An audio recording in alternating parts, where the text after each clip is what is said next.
अस्सलाम वालेकुम नाजरीन, आप देख रहे हैं मेरा यूट्यूब चैनल। मैं हूं एहसन शहजाद। नाजरीन, डेली की मुनासबत से आप लोगों से शेयर करता हूं बड़ी बड़ी खबरें। और आज मैं आपको एक बड़ी न्यूज़ देता चलूं। और वो बड़ी खबर क्या है? जावेद हाशमी किसी तारुफ के मोहताज नहीं है, सीनियर सियासतदान है। और जिस इलाके से भी वो इलेक्शन लड़ते हैं तो वो इलेक्शन जीतते हैं। और काफ़ी देर से सियासत में है और बड़ी बड़ी पार्टियों में उनका नाम रहा है। और जावेद हाशमी की मौलाना फजल रहमान से मुलाकात, पीटीआई से मिलकर तहरीक चलाने पर गुफ्तगू की गई है। पहले एक दूसरे को गालियाँ निकालते थे, और चाहे वो मौलाना साहब हो और या जावेद हाशमी हो। अब इनकी दोनों की मुलाकात हुई है और इत्तफाक हुआ है कि अब तहरीक इंसाफ के साथ मिल के हम तहरीक चलाएँगे। सीनियर सियासतदान जावेद हाशमी ने मौलाना फजल रहमान से मुलाकात में हुकूमत मुखालिफ तहरीक की हमायत करने की यकीन दहानी भी करवा दी है। उन्होंने कहा कि कोई मसला नहीं है, हम हुकूमत के ख़िलाफ़ जाएंगे और जो रोक सकता है वो रोक ले, कोई इशू नहीं है, मैं तहरीक इंसाफ के साथ खड़ा हूँ। और याद रहे कि जावेद हाशमी पहले तहरीक इंसाफ में थे और उन्होंने फिर इस्तीफ़ा दिया था कि मैं तहरीक इंसाफ के साथ नहीं चल सकता। तर्जुमान के मुताबिक दोनों रहनुमाओं की मुलाकात में मौलाना फजल रहमान जावेद हाशमी से भी पीटीआई के साथ मिलकर हुकूमत के ख़िलाफ़ तहरीक चलाने से गुफ्तगू की है। आगे फिर उन्होंने लिखा, हुकूमत सिर्फ आवाम की मर्ज़ी से बनेगी। मौलाना फजल रहमान ने आम इंतखाबात के नताइज मुस्तरद किए हैं। जब इलेक्शन हो रहा था तो मौलाना फजल रहमान बड़े एक्टिव थे और सब लोगों से मिल रहे थे, चाहे वो नून लीग हो, चाहे वो पीपल्स पार्टी हो, सबके साथ उनका इत्तफाक था। और मुलाकातें भी हुई, पीटीआई से भी मुलाकातें हुई, जमात इस्लामी से भी मुलाकातें उनकी हुई, और किसी ने उसको घास नहीं डाला मौलाना साहब को। अब वो तहरीक इंसाफ के साथ मिलकर हुकूमत मुखालिफ मुहिम चलाने पर तैयार हो चुके हैं। और जो मैं आपको पहले ज़िक्र कर रहा था जावेद हाशमी का, क्योंकि वो भी इस टाइम डेड हो चुके हैं। जावेद हाशमी का जब अपना दौर था तो उन्होंने अपना दौर अपने मनवाया उसने कि मैं जावेद हाशमी हूँ, उनका ताल्लुक मुल्तान से है।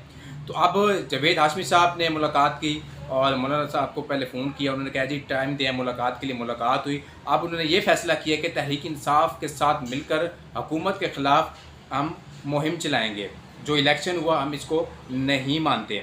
आगे लिखा उन्होंने, मुलाकात में जावेद हाशमी ने मुमकिन तहरीक में मौलाना फजल रहमान को अपनी मुकम्मल हमायत का यकीन दिलवा दिया है। उन्होंने कहा जी आप यकीन करें मैं आपके साथ हूँ, क्योंकि ये दोनों भगोड़े हैं। भगोड़े से मुराद ये है कि मौलाना फजल रहमान किसी के साथ नहीं बैठता, और जब उनकी अपनी फ़ायदे की बात होती है तो वो साथ बैठ जाता है, अगर उनका फ़ायदा ना हो तो वो किसी के साथ नहीं बैठता।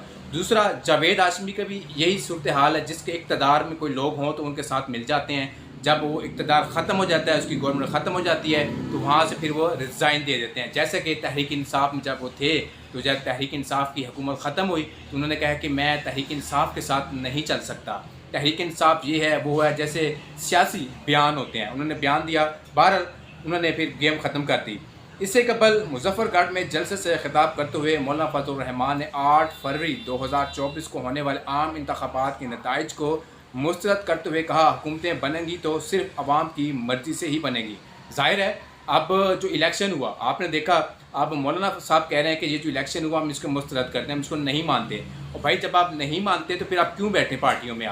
आपने मुलाकातें क्यों की, अपनी कैंपेन क्यों चलाई? जब आप हार गए, अगर आप जीते होते तो आपने यही कहना था कि ये जी हुकूमत जो बनी है, हम भी इस पर गवर्नमेंट में बैठे हुए हैं और जो हमें मैंडेट मिला है ये अवाम पे हमें अवाम ने हमें दिया है, हम बैठे हुए हैं। अब आप हार गए, आपके पास कुछ नहीं है, कोई वजारत नहीं है आपके पास। अब आप तहरीक इंसाफ के साथ मिलकर और जावेद हाशमी के साथ मिलकर आप हुकूमत मुखालिफ प्रोपागंडा चला रहे हैं।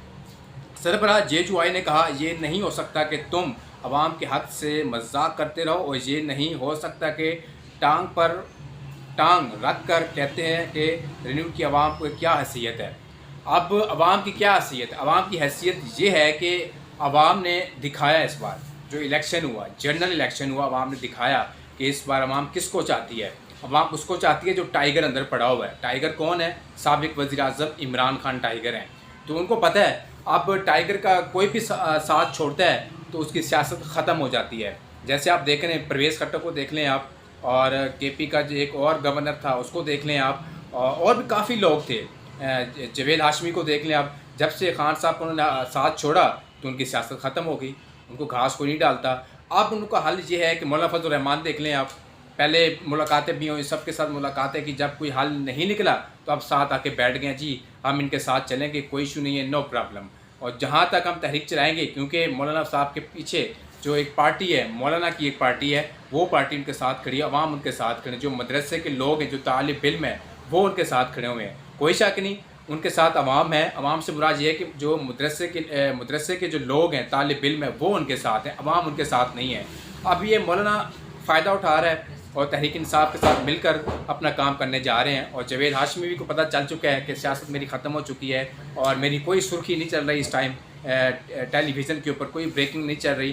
तो इन होने के लिए उन्होंने अब ये बयान दे दिया है। अब ये देखना ये है कि अब मौलाना साहब के साथ मिलकर जावेद हाशमी क्या कितना अपना आप को एक्टिव कर सकते हैं, क्या वज़ारत दोबारा मिलेगी नहीं मिलेगी जब PTI की हुकूमत आएगी। तो नाज़रीन, आपसे मैंने एक बड़ी ख़बर शेयर की और मुझे दीजिए इजाज़त।